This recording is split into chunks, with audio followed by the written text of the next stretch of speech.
नमस्कार, मैं हूं सैयद सुहेल और आप देख रहे हैं ये भारत की बात है। होगी देश की हर बात, दिखाएंगे आपको देश और दुनिया की तमाम बड़ी खबरें, लेकिन सबसे पहले आपको बताएं ये भारत की बात है में क्या है खास। 17 सितंबर 2020 वो तारीख जब लोकसभा में तीनों कृषि कानूनों को पास किया गया, लेकिन 29 नवंबर 2021 यानी करीब 1 साल 2 महीने बाद वो तारीख जब सरकार तीनों कृषि कानूनों को वापस लेगी। यानी जिस तरह से संसद में सरकार ने तीनों कानून पास कराए थे, ठीक उसी तरह से कल तीनों बिल वापस भी ले लिए जाएंगे। प्रधानमंत्री मोदी के ऐलान के बाद यह पहले ही साफ हो गया था कि कृषि कानून सरकार वापस लेगी। कल संसद के शीतकालीन सत्र के पहले ही दिन 12 बजे दोपहर को सरकार इन तीनों कानूनों को पूरी तरह खत्म कर देगी। उसके लिए सरकार ने आज बाकायदा सर्वदलीय बैठक बुलाई थी। सभी दलों के नेताओं को बुलाया था और इस बैठक में सभी दल के नेता शामिल हुए, लेकिन इस पर भी सियासत हावी रही। आम आदमी पार्टी के नेता संजय सिंह ने बैठक का बहिष्कार किया और बाहर निकल आए। संजय सिंह ने क्यों बैठक का बहिष्कार किया, आपको बताएंगे। एक तरफ बैठक में सियासत हावी रही तो दूसरी तरफ सड़क पर भी संग्राम जारी है। सोचिए जरा, जो टिकैत कानून वापसी की जिद लेकर 1 साल से बॉर्डर पर बैठे थे, वो अपनी नई जिद के साथ अब भी बॉर्डर पर डटे। आलम यह है कि नई डिमांड मनवाने के लिए अब नई धमकी दे रहे हैं। क्या है टिकैत की ये नई डिमांड और नई धमकी? टिकैत तो यहां तक कह रहे हैं 26 जनवरी नजदीक है। बताएंगे आपको क्या कहा टिकैत ने। साथ ही कांग्रेस ने भी कल विपक्षी दलों की बैठक बुलाई, लेकिन सोनिया की इस बैठक से ममता की पार्टी गायब रहेगी। बड़ा दिलचस्प है कि ममता दिल्ली में थी, सोनिया गांधी से नहीं मिली। कल कांग्रेस ने ऑल पार्टी मीटिंग बुलाई है, लेकिन टीएमसी नहीं जाएगी। मतलब शीत सत्र से पहले ही विपक्षी एकता को झटका लगा है। आखिर क्यों ठनी है ममता और सोनिया के दरमियान, बताएंगे आपको। अगली खबर होगी कोरोना। जो शब्द सुनकर ही लोगों के दिलों में खौफ पैदा हो जाता है, वो एक बार फिर लौट रहा है। वो एक बार फिर पूरी शिद्दत और पूरी ताकत के साथ किसी घायल लड़ाके की तरह हमलावर है। कुछ महीने पहले की बात है जब कोरोना की दूसरी लहर ने तबाही मचाई थी और ऐसी तस्वीरें आई थीं जिसे भूलना नामुमकिन है। लेकिन अब एक बार फिर कोरोना अपने नए अवतार में लौट रहा है। उस बहरूपिये ने एक बार फिर अपना रंग और रूप बदल लिया है और पहले से कहीं ज्यादा घातक, 7 गुना ज्यादा घातक बनकर लौट रहा है। अफ्रीकी देशों में कोरोना के इस नए अवतार ने दस्तक दे दी है और दक्षिण अफ्रीका में ही महज 10 दिन में 70 से ज्यादा केस सामने आ चुके हैं। दक्षिण अफ्रीका में पहला केस 21 नवंबर को सामने आया था और अब 70 से ज्यादा मामले आ चुके हैं। इतना ही नहीं, महज 4 दिन में ब्रिटेन और इटली समेत 9 देशों तक यह फैल चुका है और 90 से ज्यादा केस सामने आ चुके हैं। यह भारत की बात है में आज हम आपको बताएंगे कोरोना का यह नया अवतार कितना ज्यादा घातक है और क्या जो वैक्सीन हमने और आपने लगवाई है वो असर करेगी या नहीं। इसके बाद आपको लेकर चलेंगे पूर्वोत्तर राज्य त्रिपुरा, जहां बीजेपी ने अपना भगवा लहरा दिया है। बीजेपी ने त्रिपुरा के निकाय चुनाव में विपक्ष का सफाया कर दिया। त्रिपुरा में बीजेपी का कमल ऐसा खिला कि विपक्ष पूरी तरह से मुरझा गया। 112 सीटों पर वोट डालने तक की नौबत नहीं आई, क्योंकि बीजेपी के उम्मीदवार के खिलाफ विपक्ष का दूसरा कोई उम्मीदवार तक मैदान में नहीं उतरा। ये भारत की बात है। मैं आज आपको त्रिपुरा के निकाय चुनाव के पूरे नतीजे बताएंगे। आपको बताएंगे कि बीजेपी ने कितनी सीटों पर जीत दर्ज की और विपक्ष के खाते में कितनी सीटें आई हैं और जीत के बाद प्रधानमंत्री नरेंद्र मोदी ने क्या कहा। शुरू करें उससे पहले आपको बता दें, रिपब्लिक भारत आपसे जुड़े हर मुद्दे के लिए आवाज उठाता है। आप भी अपनी आवाज उठाइए, रखिए अपने विचार अपनी भाषा में कू ऐप पर। रिपब्लिक भारत अब कू ऐप पर भी मौजूद है। तो ये भारत की बात है कि शुरुआत करें उससे पहले जल्दी से आपको फटाफट दिखा देते हैं 5 मिनट में कुछ बड़ी खबरें।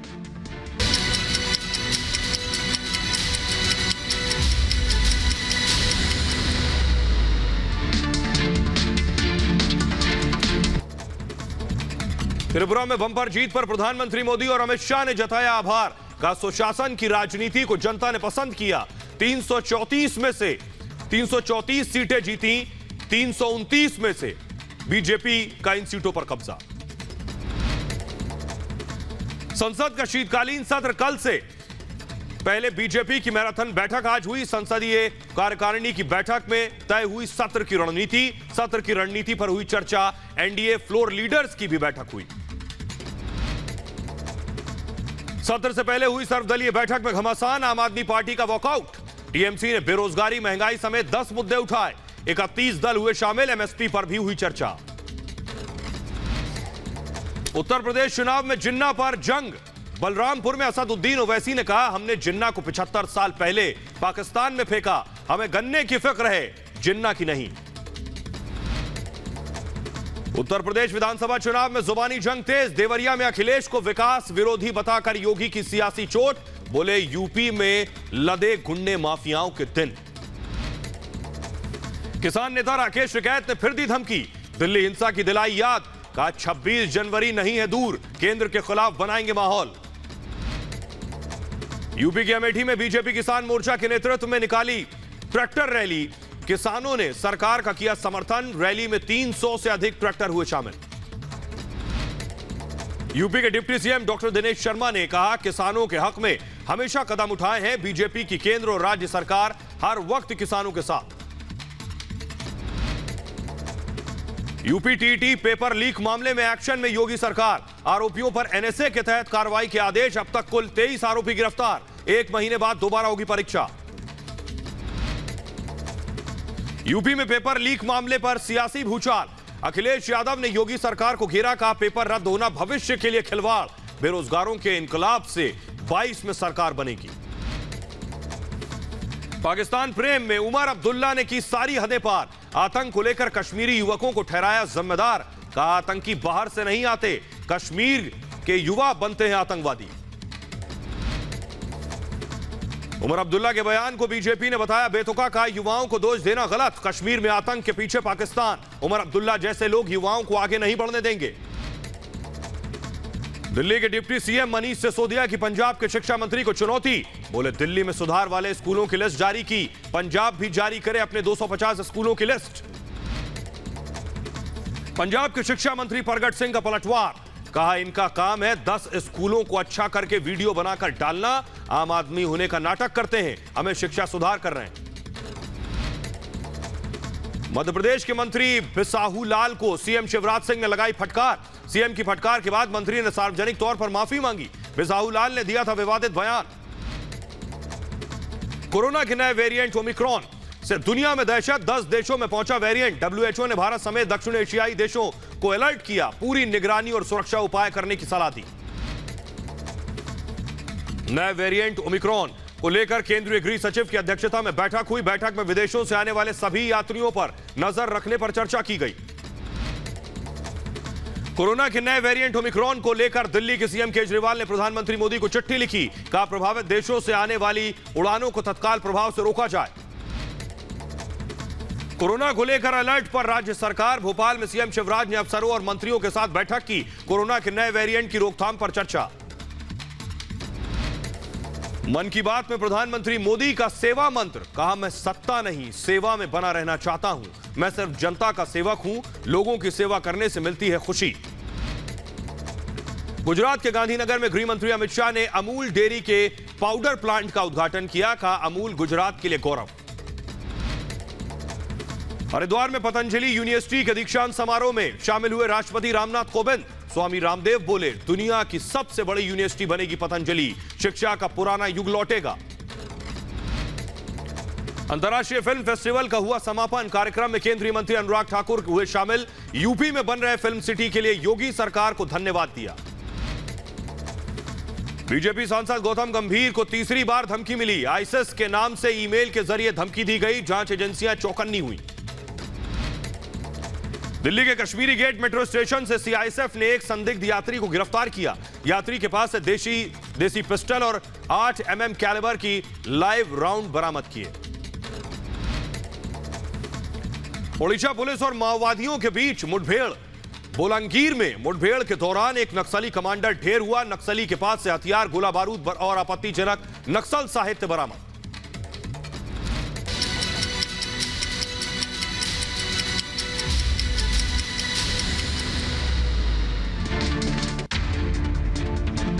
और शुरू करेंगे उस खबर के साथ जो कल की सबसे बड़ी खबर होने वाली है, और वो खबर है कि कानून वापस फिर भी सियासत।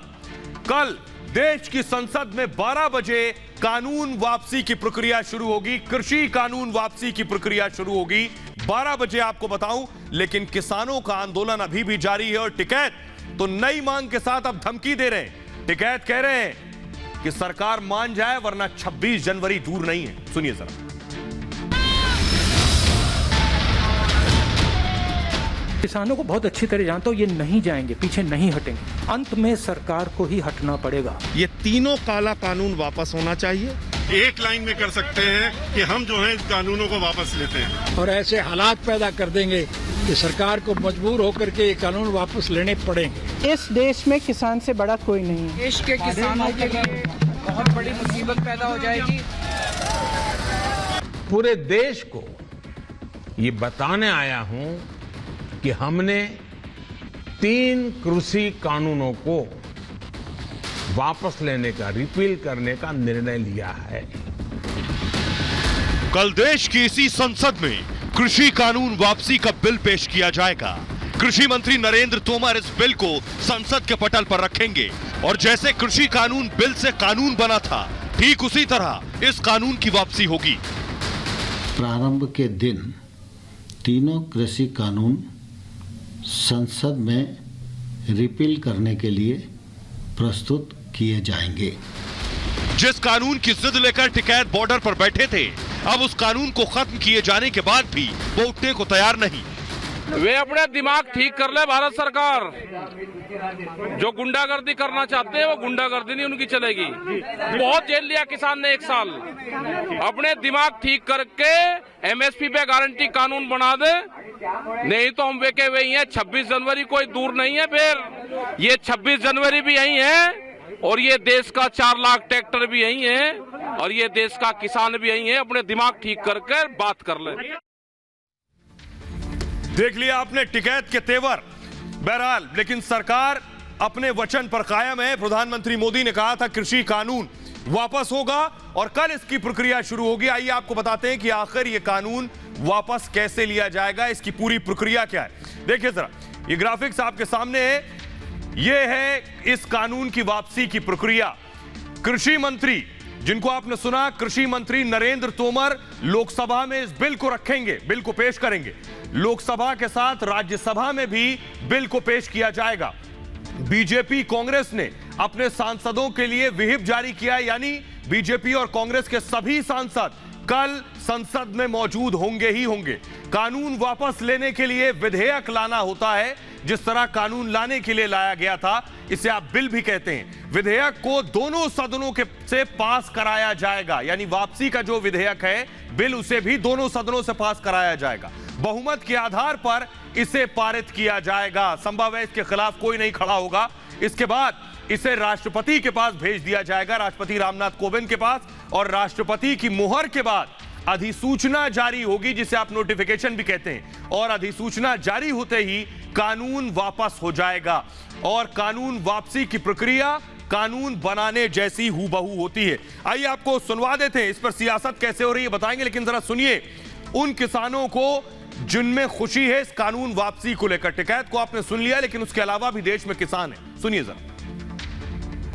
और मोदी जी तो कहते हैं मैं प्रधान सेवक हूँ, वो अपने आप को देश से ऊपर नहीं मानते। देश का यदि कोई वातावरण खराब हो रहा है तो कई बार फैसलों को बदलना भी पड़ता है, और मोदी जी ने ये किया है, वो महान कार्य है। एमएसपी की गारंटी अगर मिल जाती है और ये कानून जो है रद्द हो जाते हैं तो उसमें तो नेचुरली यानी वी हैव टू गो। फिर हम जाएंगे, सब लोग जाएंगे यहाँ से, पूरा धन्यवाद करके जाएंगे मोदी जी का, और उसको पूरा खुशी से जाएंगे। तीनों कृषि काले कानून जो लाए थे वह वापस कर लिए हैं। मैं माननीय प्रधानमंत्री को बधाई और शुभकामनाएं भी देना चाहूँगा। हमारे पीएम ने जो फैसला लिया वो देश हित के लिए ही लिया होगा, तो इसलिए मैं इसको निश्चित तौर पर सही मानता हूँ। इस फैसले को बिल्कुल सही देखते हैं हमारे प्रधानमंत्री नरेंद्र मोदी जी ने। ये बहुत अच्छा फैसला लिया है, लेकिन हमारे कुछ किसान भाई उस चीज़ को समझ नहीं पा रहे थे। सही करा है उन्होंने, बहुत सही करा है। माननीय प्रधानमंत्री जी को ये कानून वापस लेना पड़ा, ये भी देश में हित में है, किसानों के हित में है। ठीक है, वो देश के हित में निर्णय लिया मोदी जी ने, माननीय प्रधानमंत्री जी ने, और बहुत अच्छा काम किया ये। अब आपको एक दिलचस्प बात बताने जा रहा हूं कि कल कृषि कानून की वापसी होगी, लेकिन यह देश में पहली बार नहीं हो रहा है कि कोई कानून वापस लिया जा रहा हो। इससे पहले भी देश में कानून की वापसी हुई है। देखिए जरा, आपको दिखाने जा रहा हूं कौन कौन से कानून इससे पहले वापस लिए गए हैं। भूमि अधिग्रहण कानून 2015 में मोदी सरकार को यह कानून वापस लेना पड़ा था। किसानों ने इस कानून को लेकर काफी विरोध जताया था उस दौरान, और 4 बार इसको लेकर अध्यादेश जारी किए गए, यानी 4 बार ऑर्डिनेंस आया था, लेकिन संसद से इस बिल को मंजूरी नहीं मिल सकी थी। इसके अलावा आपको बताऊं, मनमोहन सिंह ने भी कानून वापस लिया था। दागी नेताओं को बचाने वाला यह अध्यादेश था। मनमोहन सरकार को इस अध्यादेश को वापस लेना पड़ा था उस दौरान। 2013 में विवादास्पद अध्यादेश का बहुत ज्यादा विरोध हुआ था, और विरोध के बाद आपको बताऊं, राहुल गांधी ने अध्यादेश की कॉपी को फाड़ दिया था जिस पर विवाद हुआ था। तब मनमोहन सिंह अमेरिका के दौरे पर थे, और आपको बताऊं इस वजह से ये 2 कानून इससे पहले वापस लिए गए। लेकिन आइए अब मैं आपको दिखाने जा रहा हूं, आज बाकायदा सर्वदलीय बैठक बुलाई गई। सर्वदलीय बैठक बुलाई गई क्योंकि कल पार्लियामेंट सेशन शुरू हो रहा है। देखिए जरा, सर्वदलीय बैठक में कौन कौन पहुंचा। सरकार के नेताओं के अलावा विपक्ष के सभी नेता पहुंचे। लगभग 31 पार्टियों के नेता पहुंचे। सपा समाजवादी पार्टी के नेता आप देख रहे हैं। आप ये सर्वदलीय बैठक की तस्वीरें मैं आपको दिखा रहा हूं। इसमें क्या दिलचस्प हुआ वो आपको बताने जा रहा हूं, लेकिन उससे पहले आइए आपको बताता हूं कि आखिर इस बैठक में कौन कौन पहुंचा।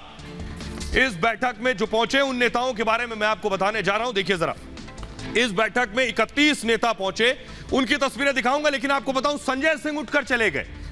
टीएमसी ने 10 मांगे रख दी उस बैठक के दौरान। जरा देखिए कौन कौन से नेता इस सर्वदलीय बैठक में पहुंचे हैं। अधीर रंजन चौधरी कांग्रेस से सर्वदलीय बैठक में पहुंचे। बहुजन समाज पार्टी से सतीश चंद्र मिश्र इस बैठक में शामिल हुए। कुल 31 पार्टियां शामिल हुई थी। समाजवादी पार्टी से राम गोपाल यादव पहुंचे थे, जो सांसद हैं।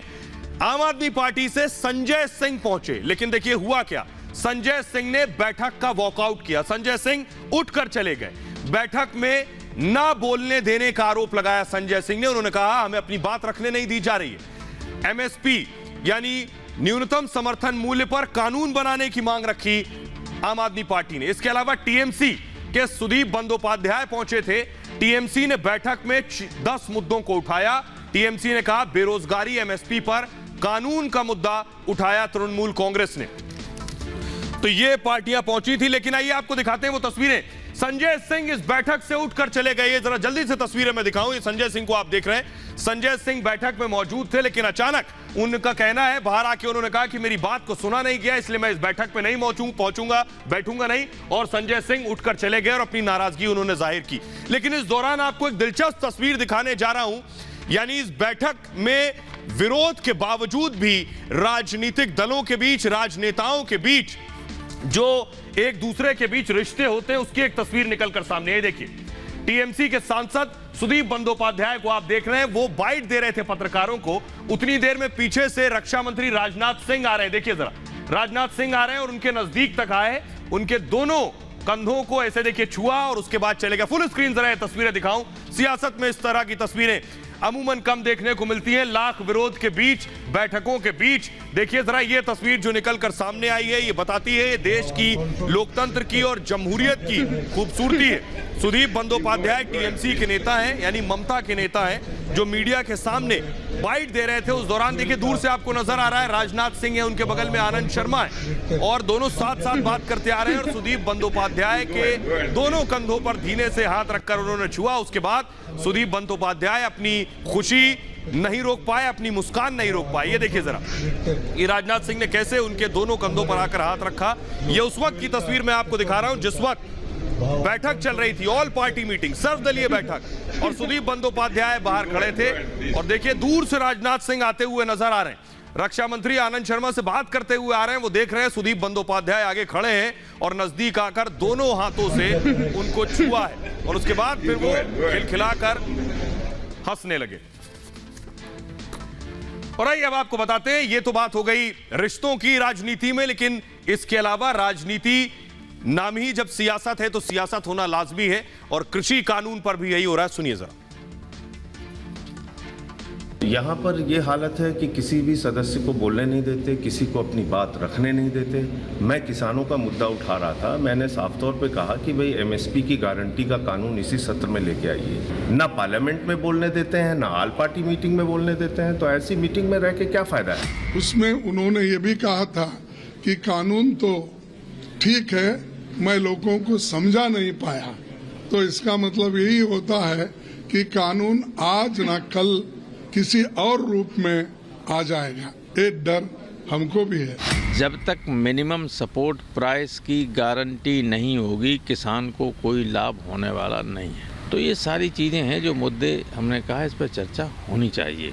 जब ये 3 काले कानून लाए गए तो भाजपा वालों ने चारों तरफ वाह क्या मास्टर स्ट्रोक है, और जब ये तीनों कानून वापस लिए गए तो बोले वाह क्या मास्टर स्ट्रोक है।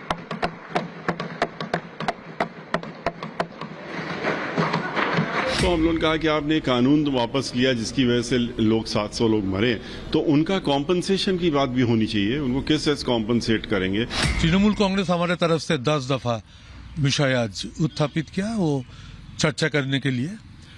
एक तो कृषि बिल का ऊपर जरूर उसका न्यूनतम सहायक मूल्यों को एक लीगल कवरेज देना चाहिए।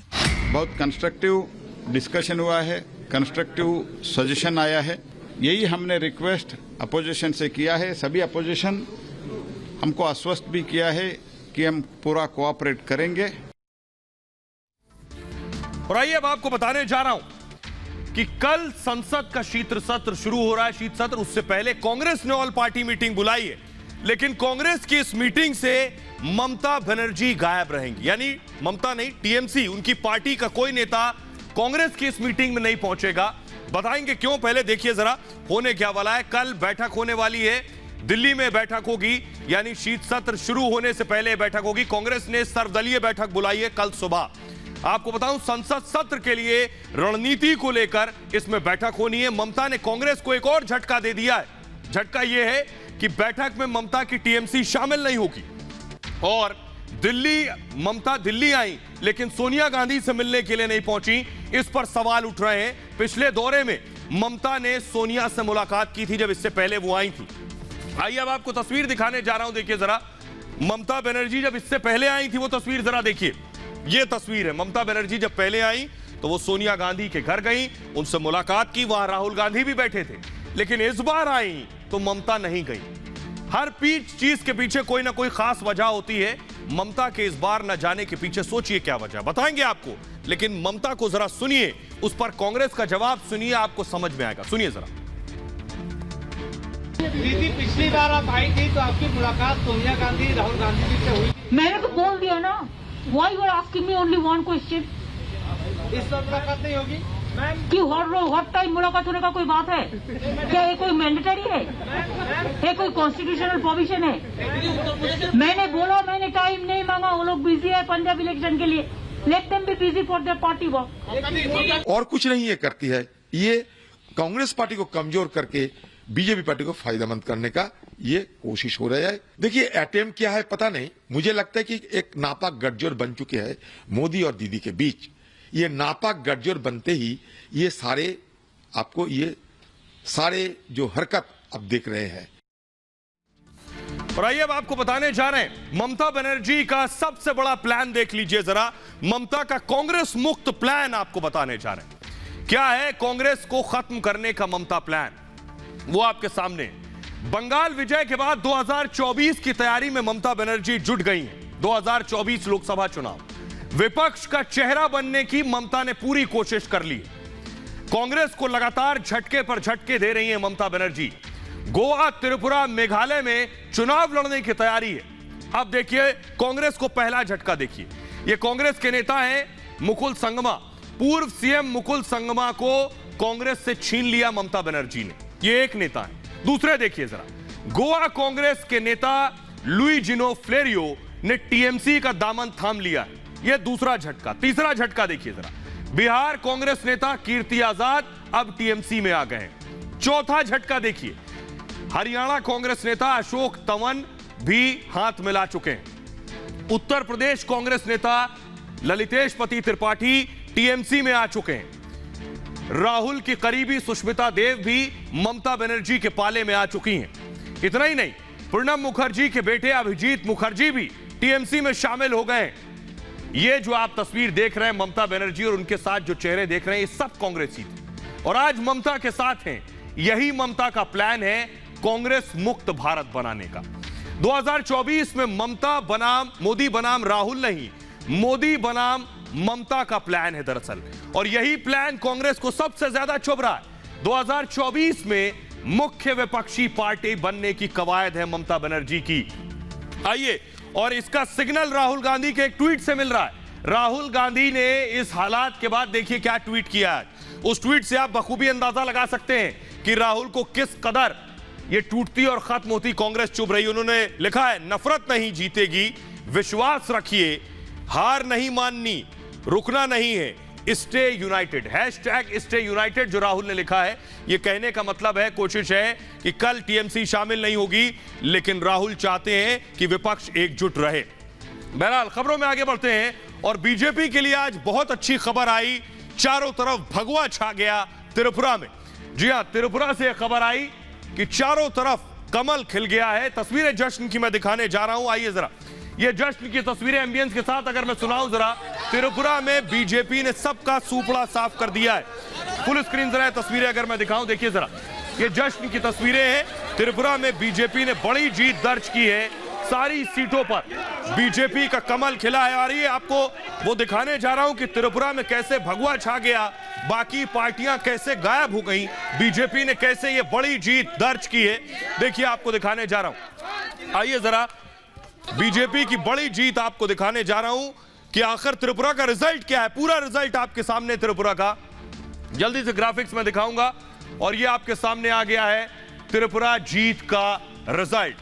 निकाय चुनाव में बीजेपी की बड़ी जीत हुई है। देखिए जरा सीट देखिए, 112 सीट पर निर्विरोध जीत दर्ज की है। 112 सीट पर विपक्ष 334 में से 329 जीती है। विपक्ष को सिर्फ 5 सीट मिली है। विपक्ष के खाते में 5 सीट और 51 में से 49 सीटों पर जीत दर्ज की है। आपको बताऊं कि 14 में से 11 सीटें निगम में बीजेपी ने जीती हैं। इसके अलावा 17 में से 16 सीटें बीजेपी ने जीती हैं और 13 में से 12 सीट पर पाली सागर में बीजेपी ने जीत दर्ज की है। आम बासा में 15 में से 12 सीटें जीती हैं बीजेपी ने। यह है त्रिपुरा का नतीजा। आइए अब आपको दिखाने जा रहे हैं। इस जीत के बाद प्रधानमंत्री नरेंद्र मोदी ने ट्वीट किया है, वो आपको दिखा रहे हैं। देखिए जरा, पीएम ने इस जीत के बाद क्या लिखा है। त्रिपुरा के लोगों ने स्पष्ट संदेश दिया है कि वो सुशासन की राजनीति को प्राथमिकता देते हैं। मैं त्रिपुरा बीजेपी को स्पष्ट समर्थन के लिए धन्यवाद देता हूं। ये आशीर्वाद हमें त्रिपुरा में प्रत्येक व्यक्ति के कल्याण के लिए काम करने की अधिक शक्ति देते हैं। यह प्रधानमंत्री का ट्वीट। लेकिन बीजेपी के अध्यक्ष जेपी नड्डा ने क्या कहा है, जरा सुनिए। त्रिपुरा के स्थानीय निकाय के चुनाव में भारतीय जनता पार्टी को प्रचंड एवं भव्य विजय प्राप्त हुई है। त्रिपुरा के स्थानीय निकायों के चुनाव भारतीय जनता पार्टी की यह ऐतिहासिक विजय राष्ट्रवादी ताकतों की जीत है, विकासवादी सोच की जीत है। साथ ही यह विघटनकारी ताकतों और हिंसा की राजनीति करने वाले और त्रिपुरा का अपमान करने वालों को की करारी हार है और उनको एक सबक है। और आइए आपको बताने जा रहा हूं, बड़ी खबर आज की एक और है। आपको लग रहा होगा कोरोना चला गया, मास्क लोग निकाल कर सड़कों पर घूम रहे हैं, लेकिन ऐसा है नहीं। बड़ी खबर आज की यह है कि अगर संभले नहीं तो क्या फिर से लॉकडाउन जैसे हालात बन सकते हैं पूरे देश में। खबर यह है कि नया वेरिएंट आ गया है ओमिक्रॉन, और इस वेरिएंट की दस्तक दुनिया के कई देशों में अब तक लग चुकी है। इसीलिए प्रधानमंत्री नरेंद्र मोदी ने कल एक बड़ी बैठक की। वो तस्वीरें मैं दिखाने जा रहा हूं। प्रधानमंत्री मोदी की अध्यक्षता में यह बैठक हुई। न सिर्फ यह बैठक बल्कि राज्य सरकार भी सक्रिय हो गई है। राज्य सरकारों में मैं आपको दिखाऊं, नीतीश कुमार ने, ये नीतीश कुमार को आप देख रहे हैं, नीतीश कुमार ने, बिहार सरकार ने कोरोना को लेकर बड़ी बैठक बुलाई। न सिर्फ नीतीश कुमार बल्कि मध्य प्रदेश सरकार ने, शिवराज सिंह चौहान ने भी बड़ी बैठक की कोरोना को लेकर, गाइडलाइंस को लेकर और इस नए कोरोना से कैसे निपटना है इसको लेकर। देखिए जरा क्या तैयारी है आपके राज्य में, क्योंकि बताया जा रहा है ये जो नया वेरिएंट है, ये नया वायरस है, ये पुराने वाले से, जिसमें दूसरी लहर आई थी, उससे 7 गुना ज्यादा खतरनाक है। देखिए रिपोर्ट। कोरोना के नए वेरिएंट ओमिक्रॉन को लेकर दुनिया भर में बने चिंता के माहौल का असर देश में भी देखने को मिल रहा है। वायरस के नए वेरिएंट पर प्रधानमंत्री मोदी एक्शन में हैं। स्वास्थ्य से जुड़े सभी विभागों को सतर्क कर दिया गया है। हम लोगों को घबराने की जरूरत नहीं है, लेकिन सावधानी के जो कदम हैं उनको उनको चुस्त दुरुस्त कर दिया जाए। और अब जो है खास तौर पे जो अंतर्देशीय पैसेंजर्स आ रहे हैं उनकी जांच बहुत सघन तरीके से की जा रही है, और हम लोग पूरी तरीके से तैयार हैं। और हमारे देश में इस समय जो ओवरऑल कोविड की सिचुएशन है बहुत संतोषजनक है। केंद्र सरकार ने राज्यों को ओमिक्रॉन वेरिएंट के इफेक्ट के खिलाफ अभी से तैयारी शुरू करने के निर्देश दिए हैं। केंद्र के निर्देशों के मुताबिक राज्य ज्यादा से ज्यादा टेस्टिंग करें और हॉटस्पॉट पर निगरानी बढ़ाएं। जिन देशों में कोरोना का नया वेरिएंट पाया जा चुका है, इन देशों से आने वाले यात्रियों के लिए अतिरिक्त सावधानी बरती जाए। इंटरनेशनल फ्लाइट से आने वाले यात्रियों की पिछली हवाई यात्राओं के बारे में जानकारी जुटाएं। कोरोना नियमों को सख्ती से लागू कराएं। ज्यादा टेस्टिंग के पूरे इंतजाम रखें। पॉजिटिविटी रेट 5% से नीचे रखने को टारगेट बनाएं। अलर्ट के बाद राज्य सरकारें भी एक्टिव हो गई हैं। बिहार और मध्य प्रदेश सरकार ने कोरोना से निपटने के लिए बैठक की। राज्यों ने भी नए वेरिएंट को रोकने के लिए कदम उठाने शुरू कर दिए हैं। महाराष्ट्र में विदेशी यात्रियों पर केंद्र सरकार के निर्देश लागू हो गए। महाराष्ट्र सरकार ने फैसला किया है कि विदेशी यात्रियों पर केंद्र सरकार के निर्देश लागू हो। घरेलू यात्रियों को कोरोना वैक्सीन के दोनों डोज होने पर ही एंट्री दी जाएगी, या घरेलू यात्रियों के पास 72 घंटे का RT-PCR टेस्ट हो। मध्य प्रदेश में 1 महीने के अंदर अंतर्राष्ट्रीय उड़ानों के जरिए जितने भी लोग प्रदेश में आए हैं उनकी जांच होगी। अगर संक्रमित मिलते हैं तो उन्हें आइसोलेशन में रखा जाएगा। हमने बैठक करके कुछ फैसले किए हैं। एक हमने निर्देश दिए हैं कि दूसरे देशों से मध्य प्रदेश में आने वाले यात्रियों के संबंध में भारत सरकार के सर्विलांस के नियमों का कड़ाई से पालन किया जाए। और आइए आपको बताते हैं कि आखिर ये जो नया वायरस है ये किस कदर खतरनाक है। बहुत कम लोग जानते हैं इस वायरस के बारे में, डॉक्टर्स तक नहीं जानते हैं, वैज्ञानिक तक नहीं जानते हैं, क्योंकि ये नया वेरिएंट है। देखिए जरा किस कदर घातक है ये आपकी टेलीविजन स्क्रीन पर तीसरी लहर का सबसे बड़ा खतरा है इस वेरिएंट के जरिए। ये जो पुराना वायरस था इससे 7 गुना ज्यादा खतरनाक है ये नया वायरस। 7 गुना तेजी से फैलता है ये वायरस। इसके अलावा आपको बताऊं, दूसरी लहर में जो डेल्टा वायरस था उसने तबाही मचाई थी, ये ओमिक्रॉन है। इसका नाम है ओमिक्रॉन। नया जो वायरस है ये बहुत तेजी से अपना रूप बदलता है। और आपको बताऊं कि पुराना वायरस जो था वो 15 रूप बदलता था। पुराना वायरस 15 रूप बदलता था और ये नया वायरस ओमिक्रॉन जिसका नाम है ये 32 रूप बदलता है। इसके अलावा तेजी से संक्रमण, इन्फेक्शन और तेजी से फैलाता है। ये पुराने वायरस से कहीं ज्यादा घातक है ओमिक्रॉन। और दोनों डोज, ये बड़ी बात है, जो लोग दोनों डोज ले चुके हैं उनको भी संक्रमण का खतरा है इस नए वेरिएंट से। बूस्टर डोज के बाद भी इंफेक्शन हो सकता है। डॉक्टर्स और एक्सपर्ट्स का मानना है पुराने और नए वायरस के लक्षण एक जैसे हैं, यानी सिम्टम्स एक जैसे। हमारे साथ डॉक्टर जुड़ रहे हैं, डॉक्टर रवि मलिक जुड़ रहे हैं, उनसे बात करते हैं और वो आपको बताएंगे कि अगर आपने दोनों वैक्सीन ले लिए उसके बावजूद भी। डॉक्टर रवि मलिक जरा बताइए दर्शकों को, जिन्होंने दोनों वैक्सीन ले ली है, बूस्टर डोज ले लिया है, क्या उन्हें भी खतरा है?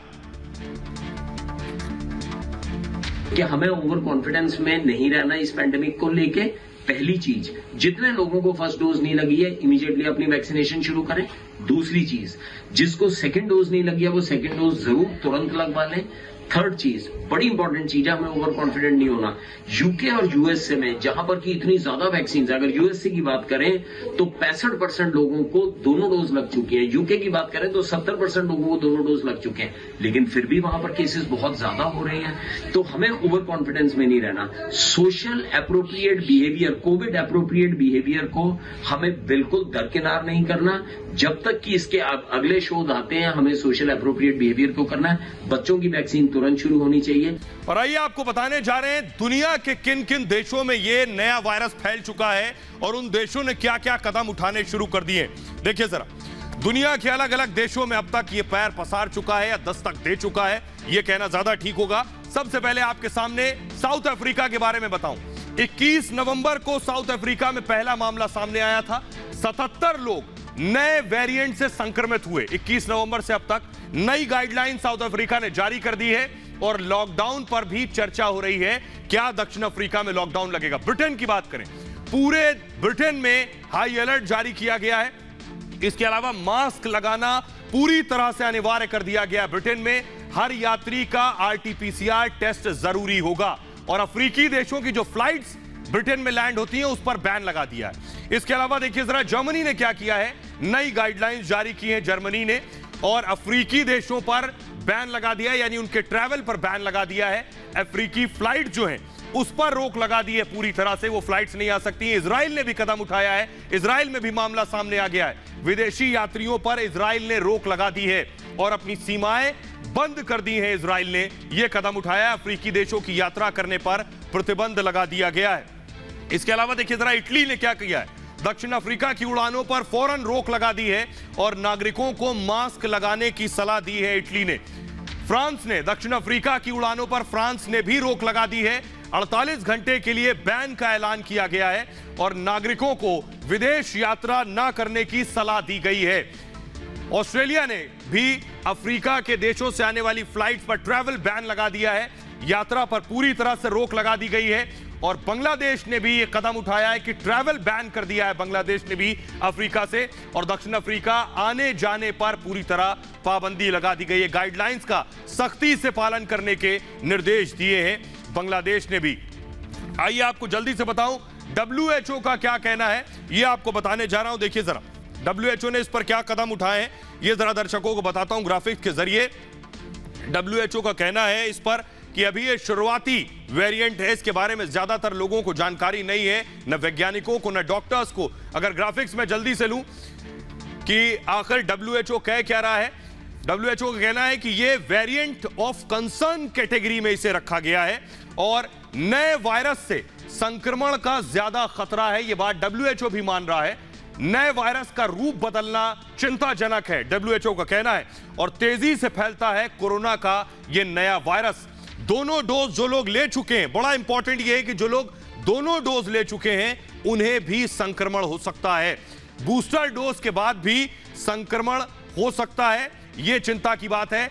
मास्क ही सबसे बड़ा हथियार है, वर्ल्ड हेल्थ ऑर्गेनाइजेशन का मानना है। जेब में रखें वैक्सीन की तरह मास्क, यानी मास्क वैसे ही रखें जैसे लोग वैक्सीन लगा रहे हैं। वैक्सीन कितनी असरदार है इस पर रिसर्च जारी है, यानी आपने जो वैक्सीन लगवाई वो कितना असर करेगी इस पर अभी रिसर्च हो रही है। बहरहाल अरविंद केजरीवाल ने भी प्रधानमंत्री नरेंद्र मोदी को चिट्ठी लिखी और यह कहा है कि अफ्रीका से आने वाली उड़ानों पर बैन लगाया जाए।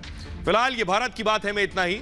अपना बहुत ख्याल रखिए। एक छोटे से ब्रेक के लिए रुक रहे हैं, लौट रहे हैं कुछ और बड़ी खबरों के साथ।